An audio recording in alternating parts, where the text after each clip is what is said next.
sei dizer nada por dizer,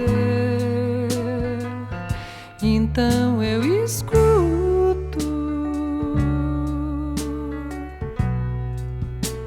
Se você disser tudo. Secos e Molhados is Portuguese for wet and dry.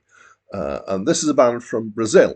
They are a cross-genre band, sometimes thought of as prog rock, sometimes as art rock, sometimes as art pop.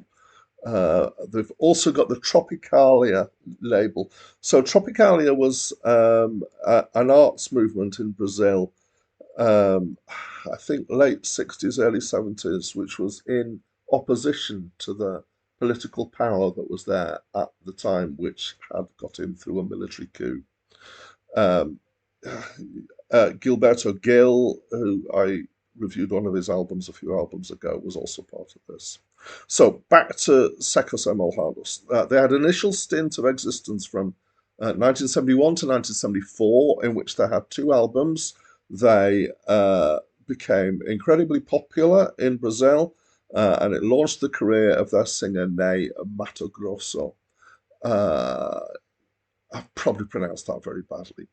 They're known for being flamboyant, wearing face paint, quite flamboyant dancing. There's a kind of ambiguity and sexuality thing going on here as well. From the 1974 point onwards, they basically became a vehicle for one of their previous members, João Ricardo, and are still going. They might have had some, or he might have had some breaks in between.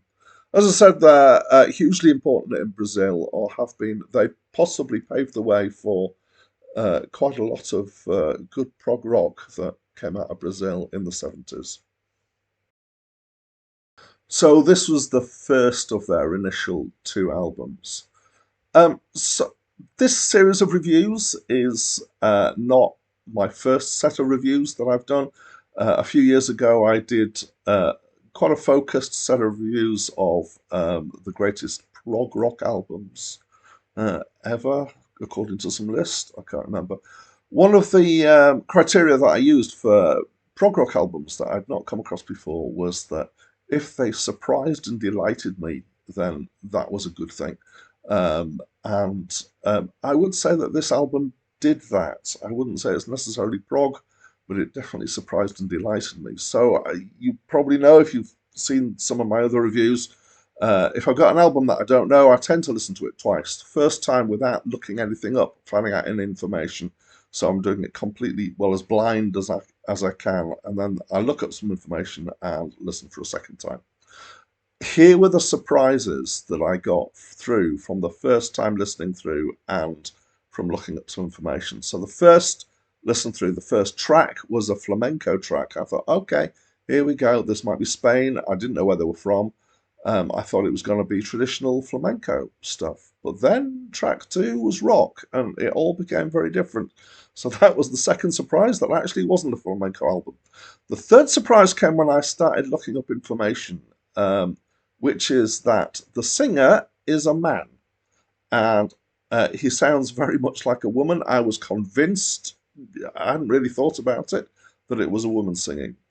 So you may have noticed that kind of thing when I did the act introduction, that there are actually no women in the picture that I've been showing, but the vocals sound very female. He's got a very distinctive voice, I think it's fair to say. The fourth surprise was that I was listening to the wrong album. Okay, so this does happen occasionally. Unfortunately, both the albums, actually maybe fortunately, but both the albums in their initial stint were called Secos and Molhados. I can't get the pronunciation right. And I'd got hold of the wrong one. This was a shame in some ways, but not in other ways, because I really enjoyed the album that I listened to. But now I'm going to come to this album, which I actually listen to now, which is the first album, not the second album. So it's got a kind of hippie vibe somewhat. It's kind of pop from, it feels like mid-60s pop. I know it's a bit later than that. It sounds a bit to me at times like the Mamas and Papas, and there's quite a bit of use of group vocals, so the group singing together. The solo vocals, as I say, remind me of female vocals, particularly about that maybe early 60s time, even late 50s maybe. People like Nancy Sinatra and Sandy Shaw is a very kind of strident sound. It's very strong in the mix, kind of pulled out, sitting above all the music. And the reverb also makes it sound quite of that sort of era.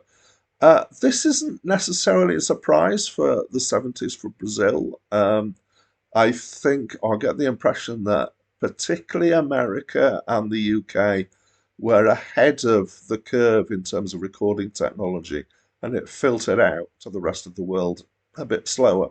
And so for it to sound like the 60s when it was recorded in 1973 is not a huge surprise.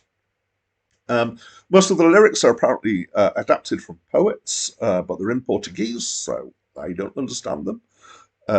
I get the impression that if I did, there might be some interesting stuff in there. So really, I can only gauge it on the music, which is a mix of pop, a bit of kind of light classical stuff in there, particularly acoustic guitar. This is Brazil after all, but bits of flute and piano, etc.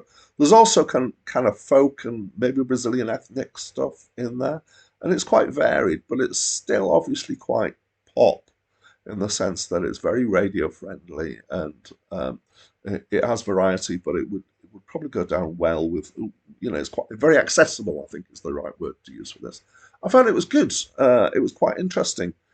Um, I did find that the album that I listened to by mistake, which is their second album, I liked quite a lot more than this album. So if you're going to be looking these guys up and having a listen to them, I would suggest that you might want to listen to this album. But if you like things that are a bit quirky and a bit kind of more prog, really, try the second album. Uh, just as a footnote, one of the things that I love about this list that I'm working from is that it's not just US and UK based. There's quite a lot of international stuff that's found its way in here, which is great because it means I'm discovering stuff that has been hugely influential in countries that I don't live in. So they haven't been a huge influence where I've been, but it's good to hear these things. So there we go. I quite liked it. I'm giving it a 7.3.